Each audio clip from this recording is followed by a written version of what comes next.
Welcome back friends, ये हमारी video number 75 C programming series के लिए।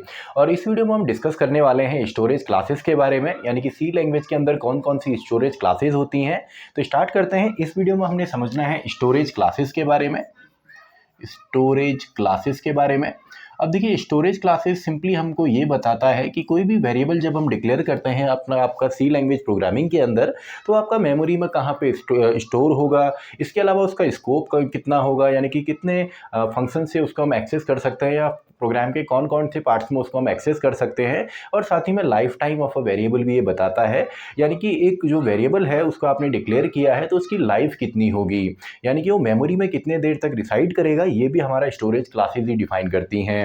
अब यहाँ पे स्टोरेज क्लासेस जो होती हैं, बेसिकली 4 टाइप्स के स्टोरेज क्लासेस यहाँ पे होते हैं, जिसमें सबसे पहले तो आपका है ऑटोमेटिक, यानी कि जिसको हमको, अगर आप इसको डिक्लेयर नहीं करते हैं तो बाय डिफॉल्ट हर एक वेरिएबल आपका ऑटो क्लास का यहाँ पे मेंबर होता है। इसके अलावा सेकंड हमारा यहाँ पे है स्टैटिक हमारा है। थर्ड है हमारा यहाँ पे रजिस्टर, जो कि फास्टर एग्जीक्यूशन में हम हेल्प करते हैं। और फोर्थ हमारा लास्ट यहाँ पे है एक्सटर्न। तो ये 4 आपकी स्टोरेज क्लासेस यहाँ पे होती हैं। तो देखिए, सबसे पहले जो आपका ऑटोमेटिक या ऑटो स्टोरेज क्लासेस में जब भी हम किसी वेरिएबल को डिक्लेयर करते हैं, क्योंकि इन सभी के लिए हमको यहाँ पे अलग से कीवर्ड को भी यूज़ करना पड़ेगा। तो जब भी हम ऑटो को यहाँ पे यूज़ करेंगे तो ये बेसिकली आपका बनता है ब्लॉक्स के अंदर, यानी कि जब भी हम सी लैंग्वेज के अंदर या सी प्रोग्राम के अंदर आपका ब्लॉक्स को क्रिएट करते हैं, तो उन ब्लॉक्स के अंदर जब हम किसी वेरिएबल को डिक्लेयर करेंगे, तो जैसे ही उस ब्लॉक से हम एग्जिट करते हैं तो हमारा जो वेरिएबल है वो ऑटोमेटिकली डिलीट या सिंपली डिस्ट्रॉय हो जाता है। तो इसको चलिए डायरेक्टली एग्जांपल से हम यहाँ पे समझते हैं। सबसे पहले ऑटोमेटिक जो हमारा होता है, तो इसके लिए मैं डायरेक्टली प्रोग्राम यहाँ पे लिखता हूँ, हैज़ इंक्लूड, एंड इसमें हम इंक्लूड करेंगे सबसे पहले हमारी हेडर फाइल stdio.h, जिससे कि हम इनपुट आउटपुट ऑपरेशन या उनके फंक्शंस का यूज़ करते हैं। देन हमारा यहाँ पे आ जाएगा इंट मेन, यानी कि हमारा मेन प्रोग्राम।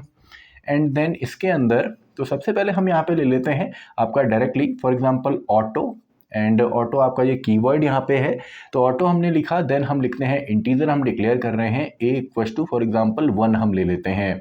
ऐसे ही इसके बाद सिंपली हमने यहाँ पे एक ब्लॉक क्रिएट किया, यानी कि एक कंपाउंड स्टेटमेंट हम क्रिएट कर रहे हैं, और इसके अंदर भी हम सिंपली लिख देते हैं ऑटो, एंड इसमें इंट हम लेते हैं, साथ में a की वैल्यू हम यहाँ पे दे देते हैं 2। एंड ऐसे ही आप चाहें तो एक और ब्लॉक यहाँ पे क्रिएट कर सकते हैं, जिसमें अगेन ऑटो हमने दिया, साथ में इंटीजर, और इसमें हमने वैल्यू दे दी 3। तो देखिए, अब जब हम यहाँ पे प्रिंट करेंगे, यानी कि जब सबसे पहले हमने प्रिंट एफ यहाँ पे किया, एंड %d इसमें हम प्रिंट करेंगे a की वैल्यू को, एंड देन इस ब्लॉक के बाद हम दोबारा यहाँ पे प्रिंट एफ का यूज़ करेंगे। तो यहाँ पे हमने प्रिंट एफ का यूज़ करना है अगेन, एंड %d, एंड साथ में a को हमने अगेन यहाँ पे प्रिंट किया। एंड इसके बाद हमारा ये ब्लॉक यहाँ पे कंप्लीट हो गया। तो इसके अंदर जो हमने डिक्लेयर किया है वो डिस्ट्रॉय होगा। तो इस प्रिंट एफ के अंदर आपकी जो वैल्यू आएगी वो इस वाले वेरिएबल की आएगी, यानी कि वैल्यू 2 यहाँ पे आएगी। एंड इसके बाद ये हमने प्रिंट किया, देन इसको भी हम क्लोज करते हैं। एंड देन फाइनली एक और प्रिंट एफ के अंदर हम यहाँ पे लिख देते हैं %d, एंड आपका a को अगेन हम प्रिंट करेंगे। देन अपने टोटल यहाँ पे जो मेन है इसको क्लोज करना है, एंड इसके बाद रिटर्न 0, एंड फाइनली आपका जो मेन प्रोग्राम है इसको हम क्लोज करेंगे। तो यहाँ पे देखिए, सबसे जो मेन हमारा ब्लॉक है, जो सबसे इंटरनल ब्लॉक है, इसमें हमारी a की वैल्यू 3 है, तो a की वैल्यू यहाँ पे 3 प्रिंट होगी, एंड देन आपका ये डिस्ट्रॉय हो जाएगा, यानी कि इंट a ये वाला डिस्ट्रॉय हो जाएगा। देन इसके बाहर, इस ब्लॉक के बाहर जैसे हम आते हैं तो इस ब्लॉक के तो वेरिएबल डिस्ट्रॉय हो गए, क्योंकि ये ऑटो हमने किए हैं। देन इसके बाहर जो प्रिंट एफ में हम यहाँ पे a की वैल्यू प्रिंट करेंगे, तो ये वाली वैल्यू प्रिंट होगी, यानी कि a की वैल्यू 3 के बाद आएगा 2। देन अगेन इसका भी हमने ब्रैकेट क्लोज किया, तो ये ब्लॉक भी हमारा खत्म हो जाएगा। अब हमारा केवल यहाँ पे मेन ब्लॉक बचा है, जो सबसे आउटसाइड वाला ब्लॉक है। तो इसमें a की वैल्यू 1 है, तो लास्ट में आपको वैल्यू 1 मिलेगी। एंड जैसे ही इस ब्लॉक से हम एग्जिट करेंगे तो ये भी हमारा यहाँ पे जो है वेरिएबल डिस्ट्रॉय हो जाएगा या डिलीट हो जाएगा। तो ये सिंपली इसका आउटपुट हमको ये यहाँ पे मिलने वाला है। तो आई होप आपको समझ में आ गया होगा। ऑटोमेटिक अगर आप नहीं भी लिखते हैं तब भी इसी तरीके से ये वर्क करता है, लेकिन ऑटो आपका एक कीवर्ड होता है जिसका हम यूज़ कर सकते हैं। तो ऐसे ही नेक्स्ट अब हम यहाँ पे देखते हैं स्टैटिक को। तो स्टैटिक देखिए, बेसिकली हमारा यूज़ होता है जब हम फंक्शंस के साथ वर्क करते हैं, क्योंकि जब भी हम एक फंक्शन को कॉल करते हैं तो आपको पता होगा कि वहाँ पर आपका लोकल वेरिएबल्स क्रिएट होते हैं, और जब तक वो फंक्शन आपका एग्जीक्यूट होता है तब तक तो मेमोरी में रहेंगे। एंड जैसे ही फंक्शन हमारा कॉल कंप्लीट होता है या फंक्शन एक टर्मिनेट होता है, अब वो अलग अलग मेथड हैं उसको कंप्लीट होने के, या तो उसके सारे स्टेटमेंट खत्म हो जाएंगे या आपको वहाँ पे एक रिटर्न स्टेटमेंट कहीं पे इनकाउंटर होगा। तो यहाँ पे देखिए अगर हम स्टैटिक का यूज़ करते हैं तो सिंपली आपका एक वेरिएबल जो है अपनी वैल्यू को रिटेन करता है जब हम आपको फंक्शन को कॉल करेंगे, यानी कि यहाँ पे वैल्यू रिटेन रहती है। तो इसको भी चलिए डायरेक्टली एग्जांपल से ही हम यहाँ पे समझते हैं। तो सबसे पहले मैं यहाँ पे इंक्लूड करता हूँ हमारी हेडर फाइल stdio.h को, यानी कि जो स्टैंडर्ड हमारा यहाँ पे लाइब्रेरी है। इसके बाद अब हम यहाँ पे डायरेक्टली, आप चाहें तो पहले प्रोटोटाइप क्रिएट कर सकते हैं। मैं यहाँ पे डायरेक्टली डेफिनेशन देता हूँ फंक्शन की, ताकि उसको डायरेक्टली हम कॉल कर सकें, क्योंकि अगर हम कॉल बाद में करते हैं, यानी कि हमको पहले डेफिनेशन अगर हमने दे दी तो हमको प्रोटोटाइप की ज़रूरत नहीं होती। तो यहाँ पे मान लीजिए मैंने एक वेरिएबल यहाँ पे दे दिया, फॉर एग्जाम्पल वॉइड हेलो, यानी कि ये फंक्शन कुछ भी रिटर्न नहीं करेगा।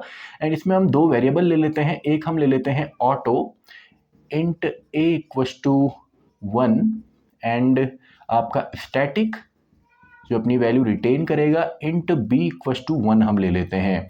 अब देखिए दोनों को ही अगर हम यहाँ पे इंक्रीमेंट करते हैं दोनों का, यानी कि मैंने यहाँ पे दे दिया a equals to a plus 1 and b equals to b plus 1, यानी कि दोनों की वैल्यू में हमने इंक्रीमेंट किया +1 का। इसके बाद अगर हम दोनों को यहाँ पे प्रिंट करें तो printf के अंदर मैं लिखता हूँ %d and second %d and इसमें हमने प्रिंट करना है a, b। आप चाहें तो यहाँ पे इसको बेटर रीडेबिलिटी के लिए नेक्स्ट टाइम जब आपका प्रिंट होगा तो इसको आप न्यू लाइन में यहाँ पे दे सकते हैं। तो a, b and close, then हमारा मेन फंक्शन क्लोज होगा। इसके बाद हमारा मेन प्रोग्राम यानी कि इंट मेन यहाँ से स्टार्ट होगा एंड इंट मेन के अंदर हम यहाँ पे इस फंक्शन को कॉल करते हैं सबसे पहले हेलो को। तो देखिए सबसे पहले जब हम हेलो को कॉल करेंगे तो सिंपली कंट्रोल यहाँ जाएगा एंड आपका ऑटो है इंट a इक्वस टू 1, तो इसका जो आउटपुट आने वाला है a प्लस 1, तो सबसे पहले जो आउटपुट यहाँ पे बनेगा वो बनेगा 2 एंड ऐसे ही हमने b प्लस 1 भी किया है, तो a और b को हम प्रिंट करेंगे तो b में भी वैल्यू आएगी 2। लेकिन एक टाइम पे जब आपका प्रिंट होगा, आपका पूरा ये टर्मिनेट होगा, देन अगर हम सेकेंड टाइम यहाँ पे इसको कॉल करते हैं, यानी कि हेलो को अगेन मैंने कॉल किया, तो वापिस ये जाएगा एंड आपका ऑटो जो है ये दोबारा इनिशियलाइज होता है, यानी कि a की वैल्यू 1 होगी, अगेन a की वैल्यू इंक्रीमेंट होकर यहाँ पे 2 हो जाएगी, देन जब हम प्रिंट करेंगे तो 2 प्रिंट होगा। लेकिन b के केस में क्या होगा, जो इसमें ऑलरेडी वैल्यू बनी हुई है, क्योंकि ये आपने याद रखना है कि जब भी हम स्टैटिक का यूज़ करते हैं तो स्टैटिक जो वेरिएबल होते हैं ये केवल वन टाइम आपका इनिशियलाइज होते हैं, यानी कि ये बार बार आपका इनिशियलाइज नहीं होगा 1 से। एक बार फर्स्ट टाइम जब हमने b इक्वस टू 1 किया तो उसी टाइम पे इनिशियलाइज होगा, लेकिन जो आपका ऑटो वाला है ये हर बार जब भी हम फंक्शन को कॉल करेंगे तो ये बार बार आपका इनिशियलाइज होता है। तो यहाँ पे देखिए सिंपल सा है, आपका b ऑलरेडी इससे पहले आपका इनिशियलाइज हो चुका था, उसमें वैल्यू आपकी 2 हो गई थी, लेकिन अब जब हम इसमें वापस कॉल करेंगे तो इनिशियलाइज तो हमारा होगा नहीं, तो यहाँ पे डायरेक्टली 2 के साथ +1 अगर हम करते हैं तो वैल्यू हमको मिलेगी 3। तो यही हमने यहाँ पे समझना है। इसके बाद अगेन अगर आप इसको कॉल करते हैं, आप कितने भी टाइम किसी भी फंक्शन को कॉल कर सकते हैं, तो अगेन ऑटो जो है a इक्वस टू 1 दोबारा इनिशियलाइज होगा, दोबारा +1 होगा और दोबारा इसका आउटपुट आएगा 2। लेकिन जो हमारा स्टैटिक है इसमें ऑलरेडी वैल्यू हो गई है 3, इनिशियलाइज दोबारा होने वाला नहीं है, तो b इक्वस टू 1 यानी कि 3 + 1 सीधा 4 यहाँ पे मिलेगा। तो दोनों ही वेरिएबल में जब इसका आउटपुट आप इसको रन कीजिए, जब आप इसको आउटपुट देखेंगे तो इस तरीके से कुछ आपको आउटपुट यहाँ पे मिलेगा। इसके बाद फाइनली रिटर्न 0, यानी कि अपने प्रोग्राम को हम क्लोज करते हैं एंड साथ ही में हम मेन प्रोग्राम को यहाँ पे क्लोज करेंगे। तो यहाँ पे हमने समझा सिंपली दो, हमने यहाँ पे स्टोरेज क्लासेस को समझा, एक हमारा था ऑटोमेटिक या सिंपली ऑटो, और दूसरा हमारा था स्टैटिक, यानी कि जो वन टाइम इनिशियलाइज होगा और फंक्शन में अगर हमको वैल्यू को रिटेन करना है तो उसके लिए हम स्टैटिक यूज़ करते हैं।